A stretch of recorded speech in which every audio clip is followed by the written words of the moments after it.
Guess what? What? Look what Mommy's got. You ready to see Mommy's children's book? Ready? Okay, close your eyes. Is this just a mock-up or a real? Mock-up? Did you say mock-up? That's a good word. No, that's the real book. No, yours. No. Olivia, look at Mommy's book. Look at Mommy's book. It's here. Oh.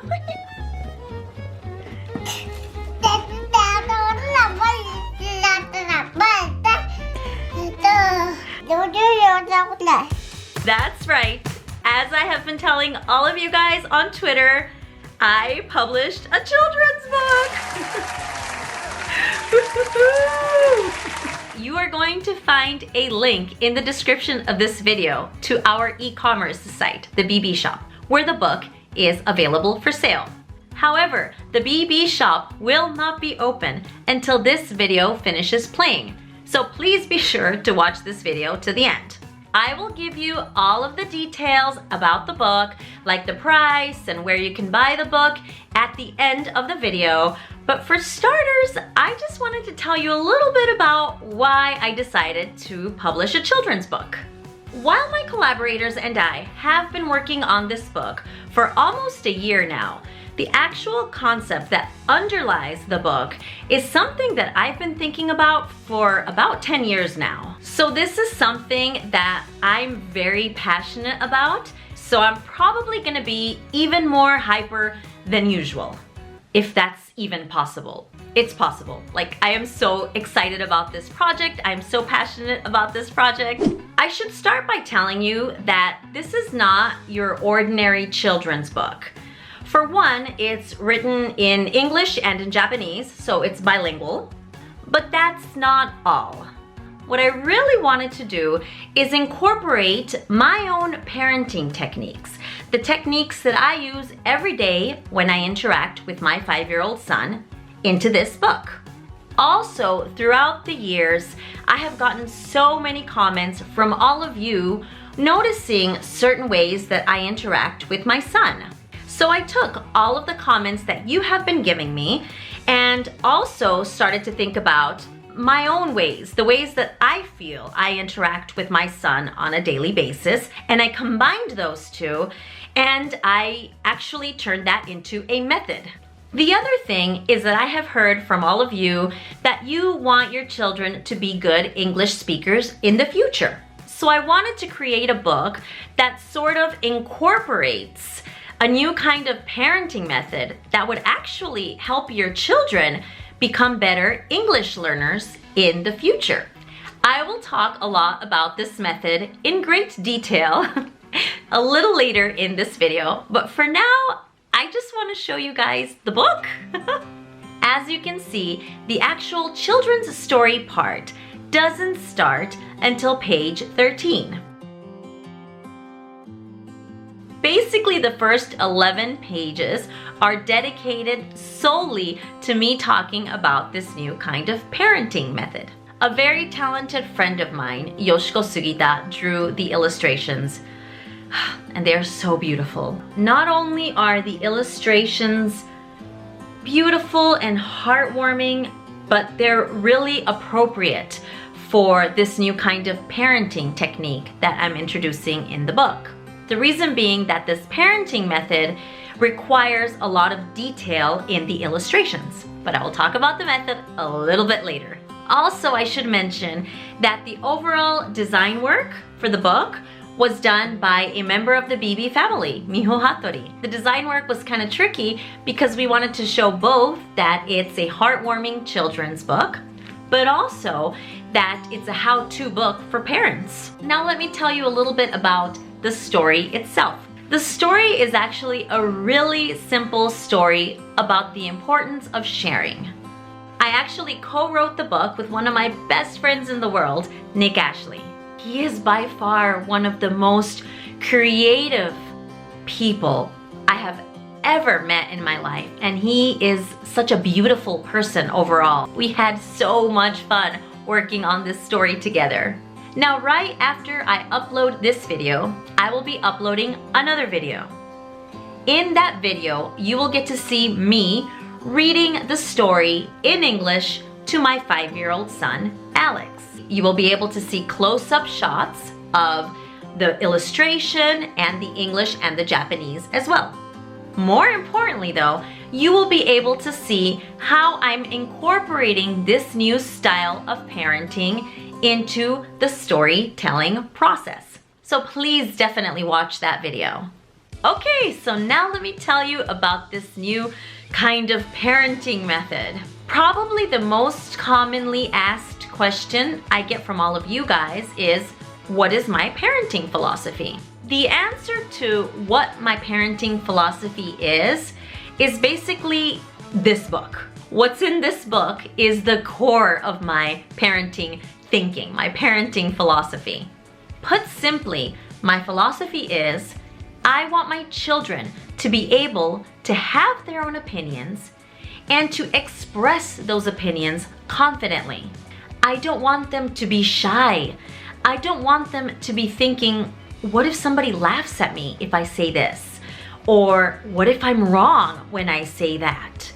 I don't want their opinions to be influenced by what people will think about them. I want them to be able to think for themselves and to be bold and self-assertive when they express those opinions. That's basically been my philosophy since day one. Let's take a step back and think about how we normally interact with our children. If you ask a child, what color is the sky? Most children will be able to say blue. But when you ask a child, what do you think of the sky? A lot of times they will freeze. They don't know how to think. They've never been asked, what do you think about this? Children are more likely to freeze when you ask them an open-ended question, a question that doesn't have a specific answer. And unfortunately, many of us as parents tend to ask our children questions with one answer. Did you do your homework? Did you clean up your room? Given how busy we are as parents, our daily interactions often revolve around asking questions that have a specific answer. Now, of course, asking children questions with precise answers is also very important. Precision is the basis of math and science. I am not denying that. But just think about the workplace we are in now and the way the workplace is going to evolve in the future. How many times in one day are you confronted with a problem at work that has one answer? Like never. There's always some complicated situation that you need to think about and analyze. These situations don't have one answer. They have an infinite number of answers. Or worse yet, they have no solution and you still have to come up with a solution. So we can no longer afford to tell our children that there is only one answer to a set of problems. As parents, we need to be constantly thinking, how do I raise my child to be an independent thinker? Now in Japan, this whole concept of children thinking for themselves is not all that new. 自分で考える力. This is a common phrase we've heard for a few years now in Japan, but let's assume that you already have a child who can brilliantly think for himself or for herself. The problem that many children will come across next is that they are unable to confidently express that opinion. And this is something that I've heard a lot from Japanese parents. My child has a very tiny voice. My child can't speak to adults because children are shy. It is the same anywhere in the world. Children are tiny, adults are big.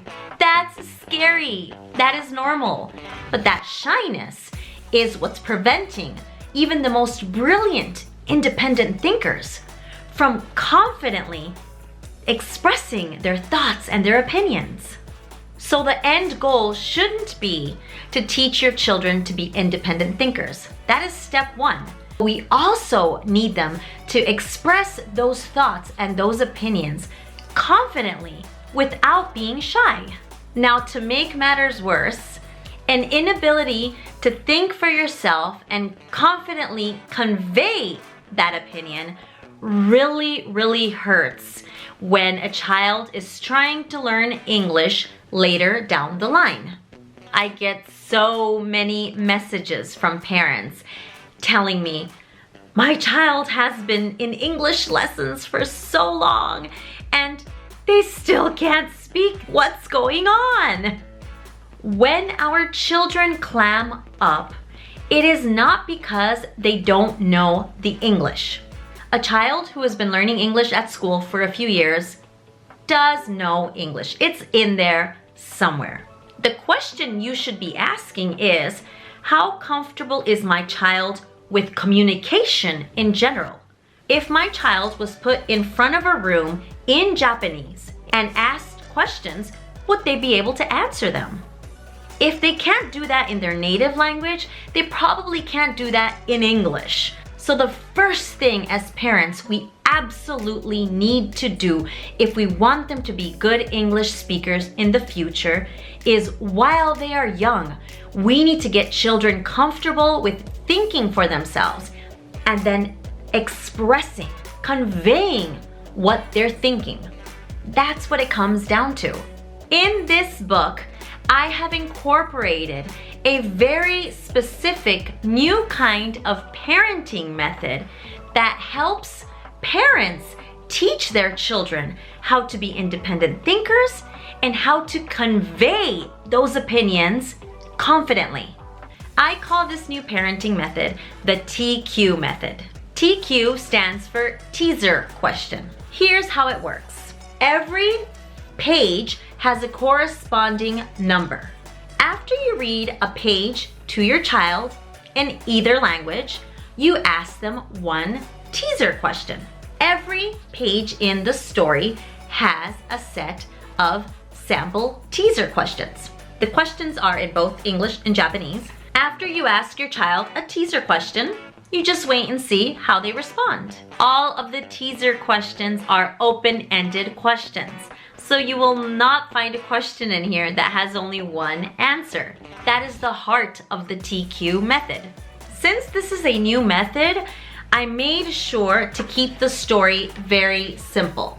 Once you get used to the TQ method, feel free to try it with all of your other children's books. That'll work too. Now, there are a few really important things to keep in mind when you implement the TQ method. I have included these tips in the first part of the book, so please be sure to read through that first part of the book before you try implementing the TQ method at home. That, in a nutshell, is the TQ method. So now some details about the price of the book and where you can buy it. The book is available for sale exclusively on our e-commerce site, the BB Shop. The link to the shop is in the description of this video. The book goes on sale the second this video is over. The price is 1,800 yen, and that includes shipping and sales tax. Now, since Taka and I are both working, we're going to try our hardest to get the books shipped out to you after we receive your orders. But please do keep in mind that we're both working full-time. We also have kids, and this is not Amazon. We won't be able to deliver it the next day. Like, it will take a few days. So please just keep that in mind when you place your order. Now, I haven't mentioned this yet, but the book is actually self-published. I couldn't imagine myself talking to a Japanese publishing company. I was afraid that they would say, you know what? This is a bilingual children's book. That's more than enough. We don't need the TQ method. And that would have broken my heart. So I decided to self-publish. Since it is self-published, please bear in mind that it might not be perfect. It's close. We've worked pretty hard on it, but it might not be perfect. In the case that there is some imperfection with the book, I still stand by this method 100%. Also, since it's self-published, we weren't quite able to print so many copies. I apologize in advance for that. Hopefully there will be enough to go around. And if there isn't, maybe we can find a way to do a second printing. Not sure. I guess that's about it. I hope that you buy the book and that you're able to try the TQ method at home. If you do, I would love your feedback. Please be sure to use Twitter for your feedback and be sure to include this hashtag so that I can follow all of your comments and all of your suggestions. Lastly, I just want to thank you guys, the BB family. Thanks to all of the comments and inspiring words that I've gotten from you throughout the years. I've really had the opportunity to think about how I want to raise my children. The TQ method is simply a result of that. And for that, I am eternally grateful to all of you. So that's about it. Please stay tuned for the next video where I show you in detail each of the illustrations and the story, as well as where I show you how I'm incorporating the TQ method into the storytelling process. That video will be up next with Alex, so please be sure to watch that. I love you all so much, and I look forward to getting all of your feedback. Bye.